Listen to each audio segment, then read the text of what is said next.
দেশে আসেন, এসে বিচার করেন। নিষিদ্ধ ছাত্রলীগের সাবেক নেতা গোলাম রাব্বানীকে এমনটাই জবাব দিয়েছেন বৈষম্য বিরোধী ছাত্র আন্দোলনের আহ্বায়ক হাসনাত আব্দুল্লাহ।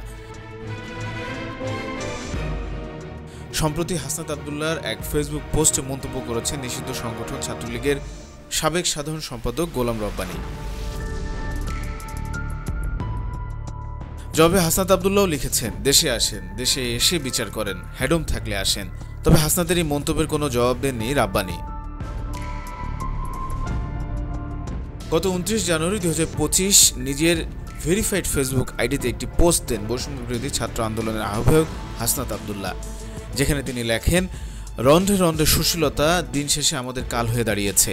বিপ্লব পরবর্তী সময়ে সিরিয়ায় যে পরিস্থিতিতে মাত্র 3 দিনে আসাদ সরকারের 35 জন কর্মকর্তার মৃত্যু কার্যকর করা হয়েছে, ঠিক সেই পরিস্থিতিতে জুলাই গণ অভ্যুত্থান সফল হওয়ার 5 মাস পেরিয়ে গেলেও ফ্যাসিস্ট হাসিনার ঘনিষ্ঠ এবং ফ্যাসিবাদের মদতদাতা একজন নেতাকর্মীর বিচার কার্যকর হয়নি।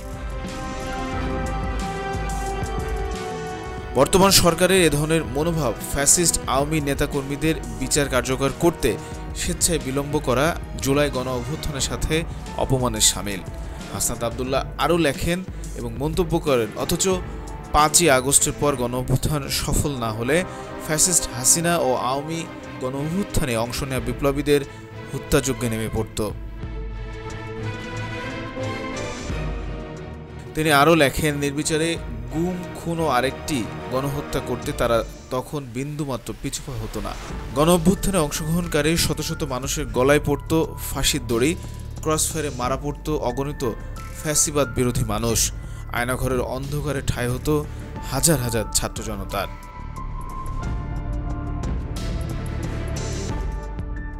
সারা দেশে তখন নেমে আসত নিরপরাধ মানুষের শোকের ছায়া। ঠিক এ কারণেই আওয়ামী লীগের প্রতি আমাদের এখনকার আচরণ ঠিক তেমন হওয়া উচিত, যেমন আচরণ 5ই আগস্টের গণ অভ্যুত্থান সফল না হলে আওয়ামী লীগ আমাদের সাথে করত।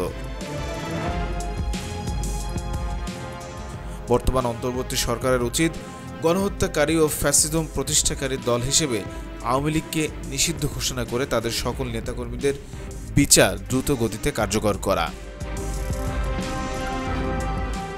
অন্যথায় এই জুলাই গণঅভ্যুত্থানে আমাদের সকল শহীদদের আত্মদান ও হাজারো আহত সহযোদ্ধার রক্ত বিসর্জন বৃথায় পর্যবসিত হবে। আওয়ামী লীগের প্রতি আমাদের আচরণ ঠিক তেমন হবে যেমন আওয়ামী লীগের আচরণ আমাদের প্রতি 5 আগস্ট না হলে করা হতো। হাসনাতের এই পোস্টে গোলাম রাব্বানীর প্রতিক্রিয়ায় এরই মধ্যে সামাজিক মাধ্যমে বিষয়টি রীতিমতো ভাইরাল হয়েছে। বিভিন্ন গণমাধ্যমও দুজনের স্ট্যাটাস যুদ্ধের বিষয়টি গুরুত্বের সাথে প্রকাশ করছে।